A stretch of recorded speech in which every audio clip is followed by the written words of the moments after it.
In the near future, Earth has been pushed to the brink of total destruction due to climate change and ongoing nuclear conflicts. All the trees and plants have perished, eliminating natural oxygen sources and causing the atmosphere to become dangerously thin. Amid this chaos, only one city in Australia manages to endure, thanks to Chronocorp, a company that developed synthetic oxygen. However, the continuous reliance on this synthetic air comes with a deadly disease spreading among the population, known as the sickness. Amid this chaos, Ethan and his friend Jude work as mechanics for Chronocorp, which is desperately seeking a cure for the sickness and a way to save what remains of the world. Ethan's wife, Jeanette, is already ill with the disease, which drives Ethan to work tirelessly to afford the high-quality oxygen she needs to stay alive.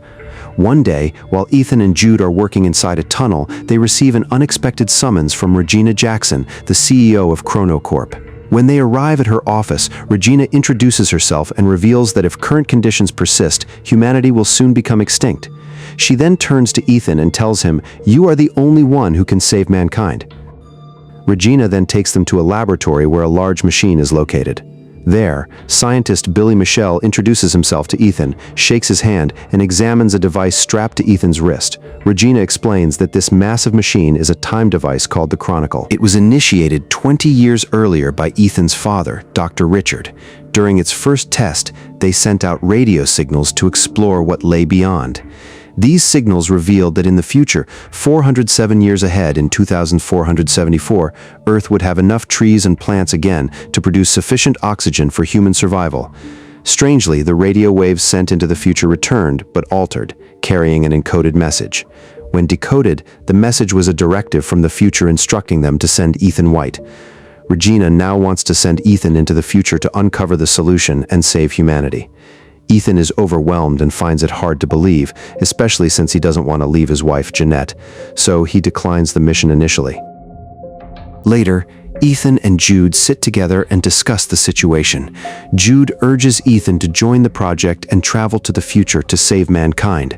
But Ethan responds that he doesn't want to be like his father. Ethan harbors deep resentment toward his father, Richard, because he abandoned Ethan and his mother when Ethan was only 8. Richard left home and was never heard from again, and Ethan's mother was murdered by an unknown assailant. Jude, who took Ethan in and raised him with care, is like an older brother to Ethan.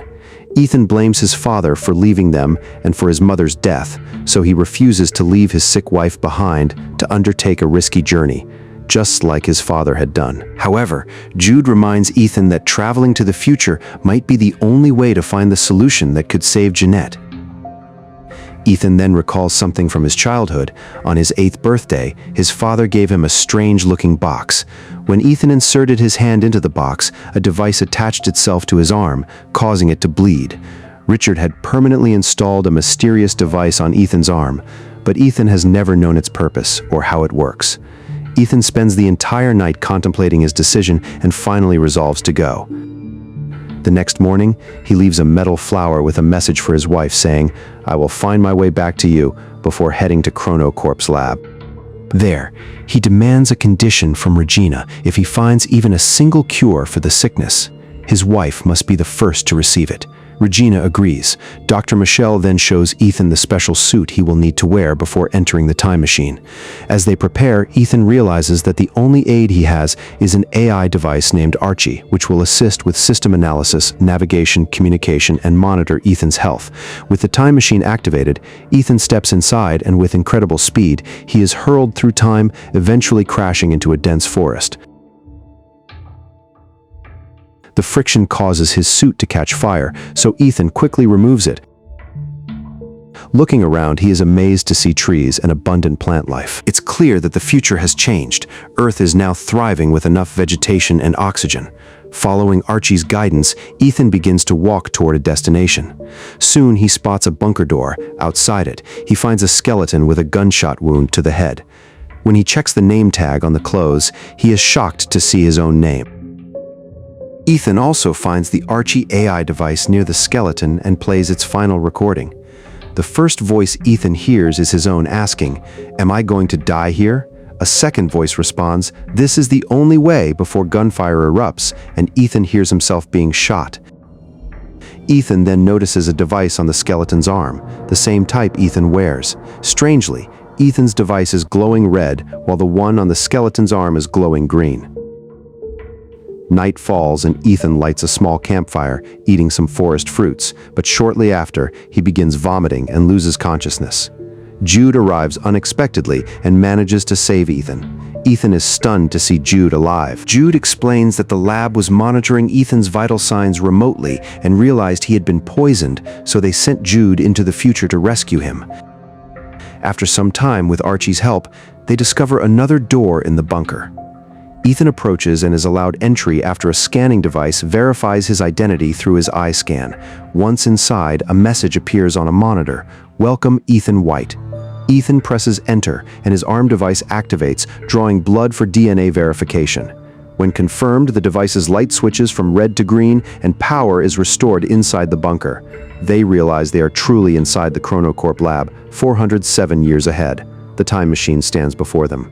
Jude is overjoyed at the prospect of returning to the past, but Ethan is hesitant. He feels that nothing has changed and believes he's destined to die there. He refuses to go back, instead starting to examine the system logs. During this, he finds a holographic recording left by his father. In it, Richard explains that the time machine was originally designed to gather oxygen data and send it back to the past. But when Richard activated it, he received a mysterious message: "Send Ethan White." Richard was puzzled, but decided to follow the instructions and prepared Ethan's DNA for verification, which explains the device on Ethan's arm installed when he was a child. Back in the present, Ethan and Jude realize the power source of the time machine isn't sufficient to send them back. After 407 years, it lacks the energy needed to jump to the past. Since the lab had been activated, there was a problem in the nuclear power core, which meant there was a risk of a nuclear explosion within the next 4 hours.